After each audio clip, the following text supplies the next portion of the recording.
No vídeo de hoje vamos trazer a análise do Sunoagro, o SNEG 11. Trata-se de um FIAGRO com grande volume de negociação diária, tem chamado, portanto, a atenção dos investidores.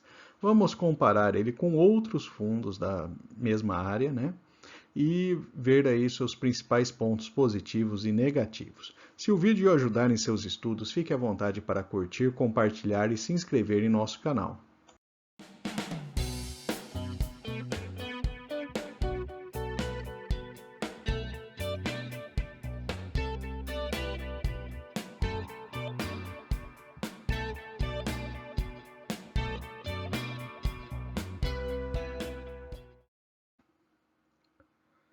E vamos começar trazendo o portfólio do fundo. E aqui vale a pena a primeira ponto de atenção para esse fundo. Ele possui aí 88% do seu patrimônio líquido alocado em um único CRA, o CRA da Boa Safra. Portanto, é um bom nível de concentração, muito grande aí, maior do que seria razoável. Então, esse é um ponto de atenção caso exista alguma dificuldade em relação a esse devedor aí, esse CRA do Boa Safra, o fundo certamente terá aí grandes dificuldades.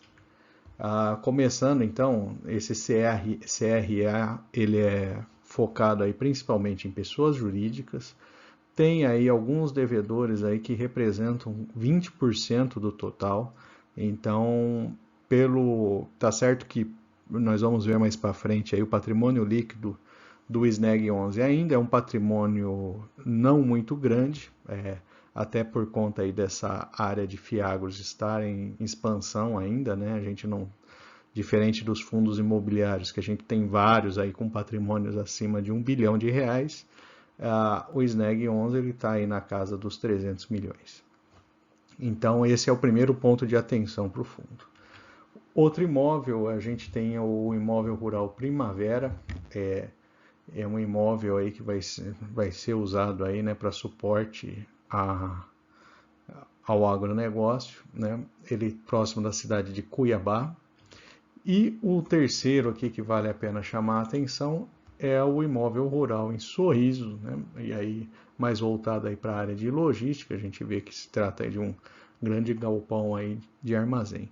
Essas são as três principais posições aí do portfólio desse fundo. Lembrando que o primeiro que a gente passou tem 88% do patrimônio líquido alocado.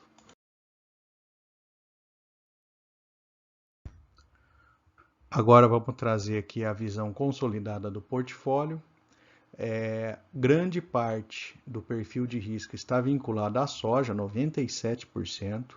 Então, além da concentração em um único instrumento, em um único CRA, tem também a alocação em praticamente um único produto, né? O indexador, o CDI, ganha, né, por conta principalmente aí do CRA da Boa Safra. Então, essa é uma visão, grande parte dos ativos Mato Grosso, alguma coisa em Goiás, mas o maior destaque aí para o Mato Grosso. E a gente tem essa visão geral. Então, são dois pontos aí de concentrações de risco, né? Produto soja e o CRA do Boa Safra. Vamos agora falar da demonstração de resultados do fundo. Então, pegando o último mês aí de dezembro de 22, o fundo registrou aí 1.650 a título de juros recebidos aí nos seus CRAs e distribuiu aí em torno de 1.800.000, deu R$ 1,20 por cota. Foi um pouco acima, principalmente aí por conta da aplicação do caixa, que acrescentou em R$ 240 mil também, mas tinha alguma reserva ainda de lucro a ser distribuído. Então o fundo conseguiu manter aí esse patamar mais elevado.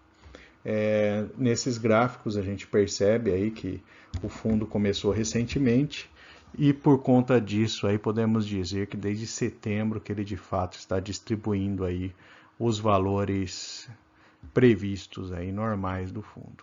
E nas barras embaixo ali a gente tem uma visão dos valores distribuídos, né, em percentuais anualizados, né? O fundo não tem um ano de existência. Aliás, até o próprio relatório do fundo explica que vale o investidor ter conhecimento aí, ter pelo menos um ano de existência do fundo para avaliar como é que vai se comportar aí a sua distribuição. E temos esse resultado relativamente estável aí que daria na casa de uns 15% aí de dividend yield.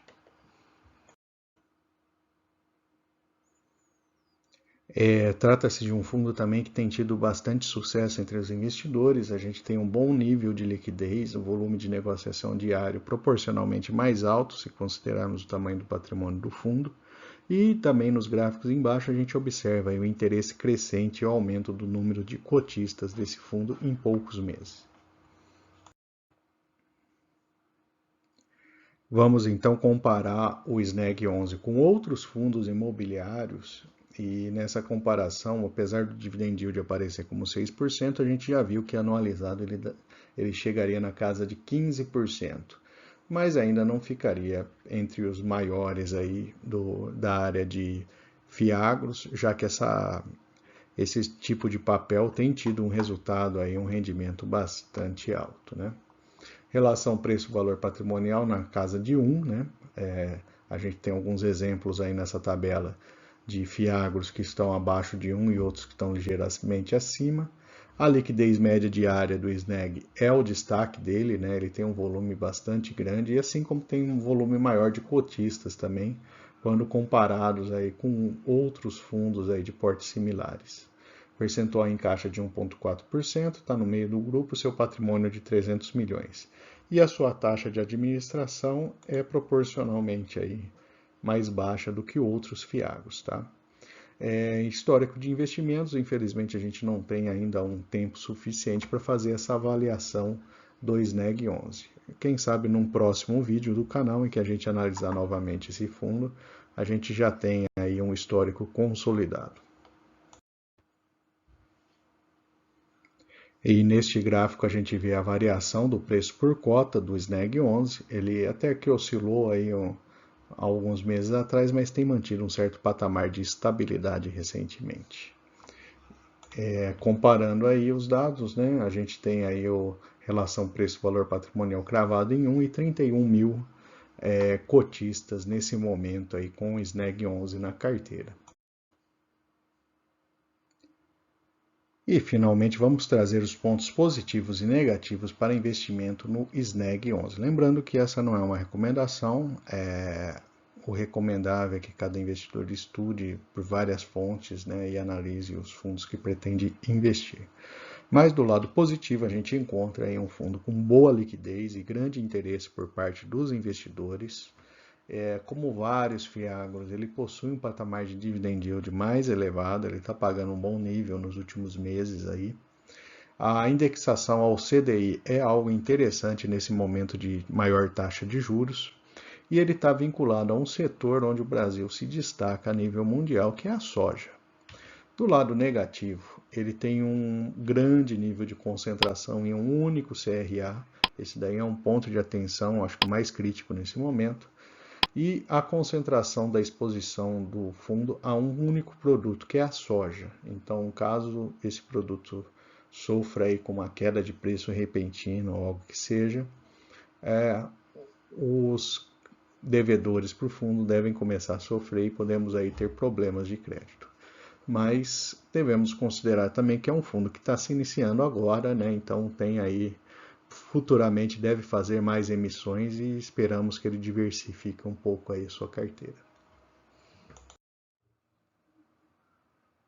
E por fim, eu vou deixar aqui uma lista de outras análises de fundos imobiliários e duas recomendações de vídeo. Fique à vontade para consultar. Se não for inscrito, se inscreva em nosso canal.